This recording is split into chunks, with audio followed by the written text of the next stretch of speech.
Welcome to New Ways, New Habits podcast, hosted by change behaviour experts T3 and Kiddy Partners. And if you don't know who we are, we offer leadership and behavioural change products and services to multinational companies, large public sector organisations and SMEs within the UK and globally.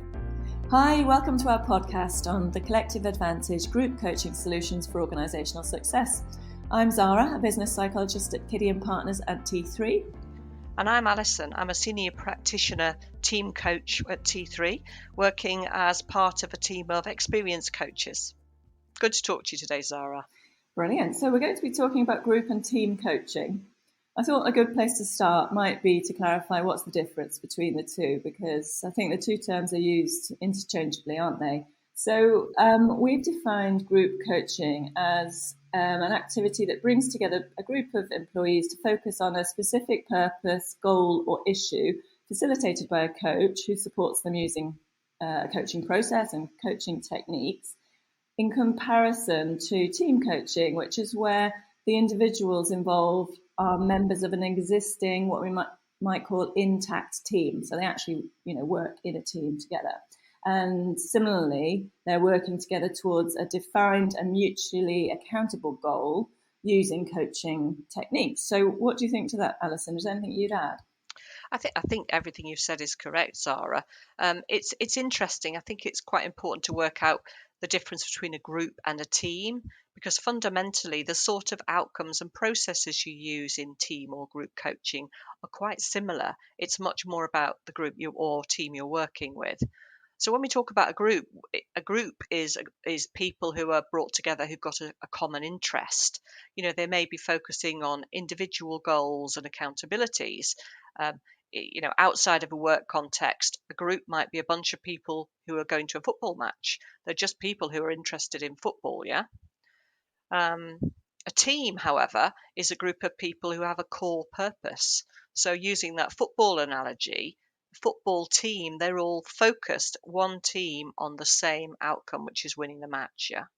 So, a team or a group, it really depends, what the people are together, whereas the things, the outcome and the process could be very similar in a coaching model.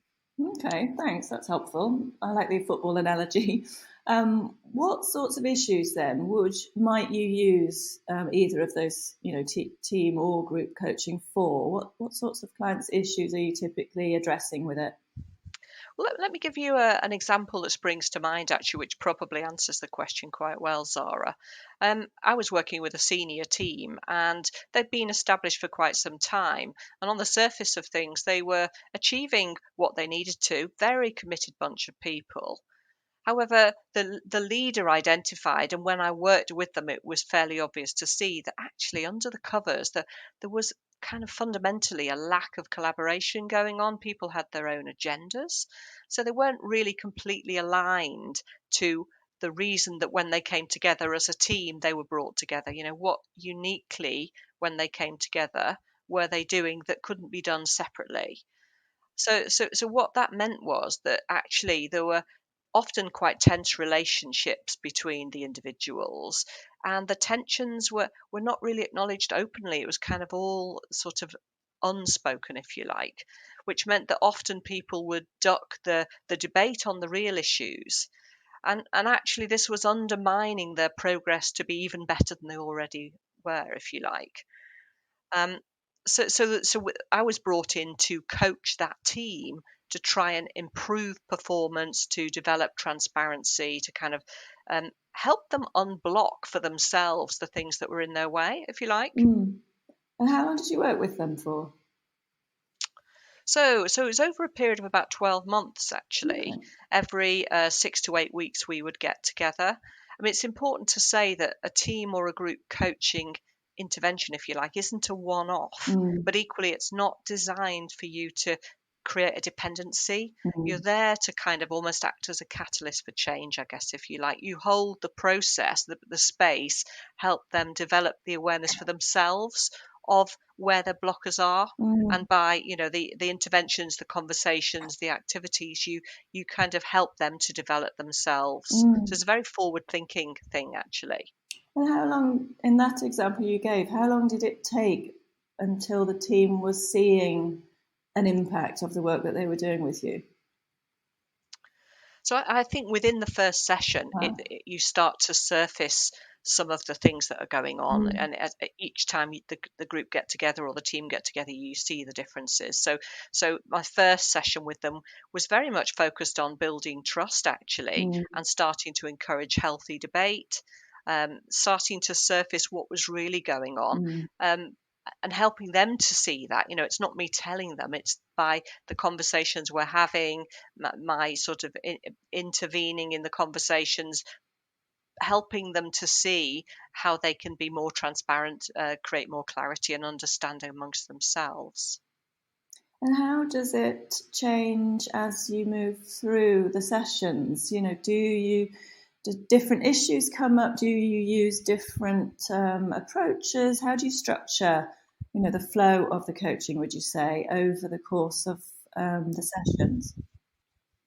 Well, it's interesting really, because it has to be client led. Mm. And rather than being very prescriptive, we might focus on a particular issue or a particular thing that they need to have achieved. So it really depends on what the client agenda is really.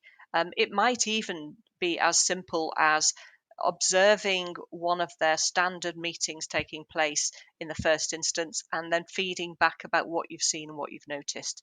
I wouldn't want to be too prescriptive, Mm. but it's very much about kind of observing what's going on, leaning into some of the tensions you're seeing, and starting to work on whatever's coming out really, and then sometimes helping facilitate or move them forward with a particular project or something they need to work on. You want them to remain innovative, to be more agile, and to be consistent. Mm-hmm. It's not enough to kind of just do one thing very well. You want to help them to become self-sufficient and consistent, and consistently good, if you like. Mm. And what can you give us an example of more of a group scenario, more of a group coaching example? What sorts of issues might you be focusing on with a group of people who obviously aren't an intact team? What sorts of things do you work with them on? Okay, so that could be very varied, but it could be a particular project, or maybe it's the development of terms of reference, or a project framework, or development of values, something like that they want to be coached through that project, have an external person who can help them to be as effective at that as possible. Maybe Mm. surface tensions, or ensure that everybody's included and involved, that everybody's collaborating, etc. It can be quite broad. Really flexible. And what do you most love about coaching, Alison?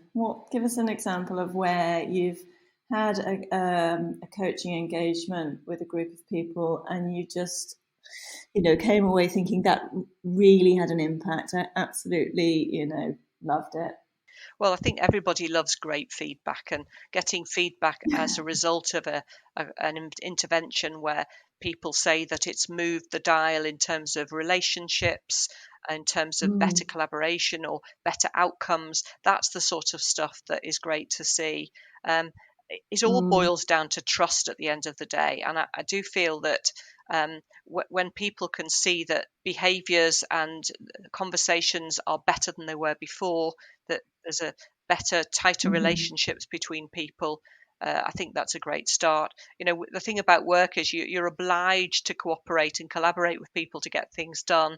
And, sometimes we just need a helping hand.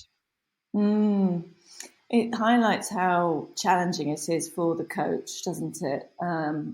As I'm listening to you talking, I'm beginning to imagine, build a picture of a really good coach. What qualities would you say a really good coach needs to have?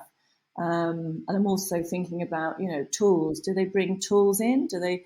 I don't mean, obviously physical tools, but is it blank slate? Is it just the coach and their questions, or might they use some tools? What does a good coach do, and what do they bring to the party?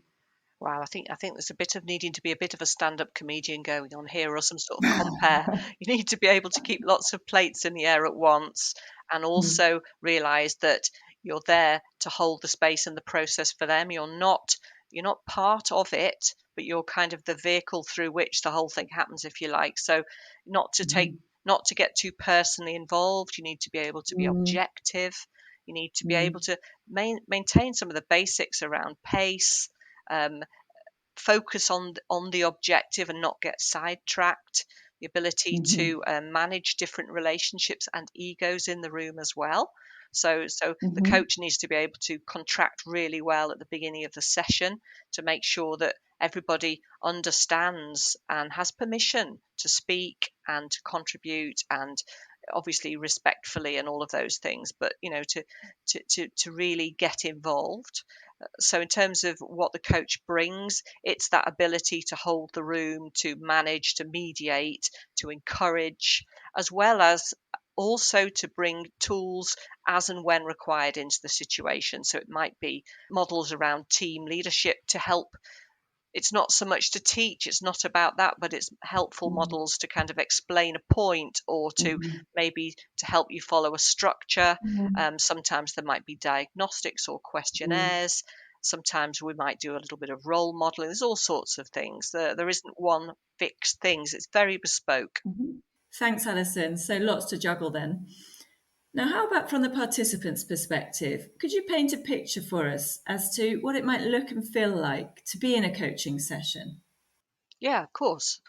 So the first thing that you would feel if you were in a group or team coaching session is that it feels psychologically safe.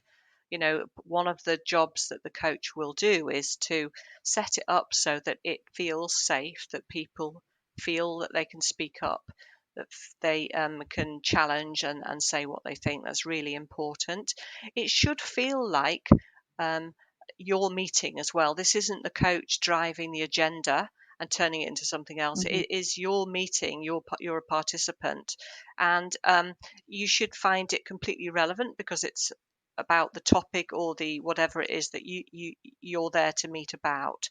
So it should be interesting, it should be engaging, there should be a level of gentle challenge in there, maybe bringing things up that the coach is seeing that maybe the participants are not seeing. And the idea would be that by the end of the meeting, you would have achieved what you set out to in that meeting, perhaps increased self-awareness, perhaps you've walked away with some actions about things maybe you do differently next time.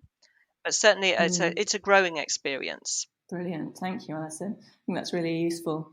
You're welcome. Thanks for having me. No worries.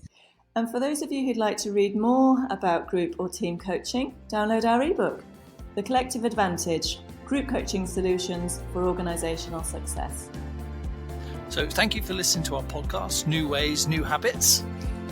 To find out future release dates, follow us on LinkedIn, and you can find all future podcasts on Spotify, SoundCloud and Apple.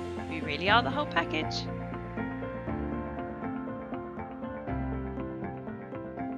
And it wouldn't be right without saying, don't forget to provoke, plant and practice these new ways and new habits.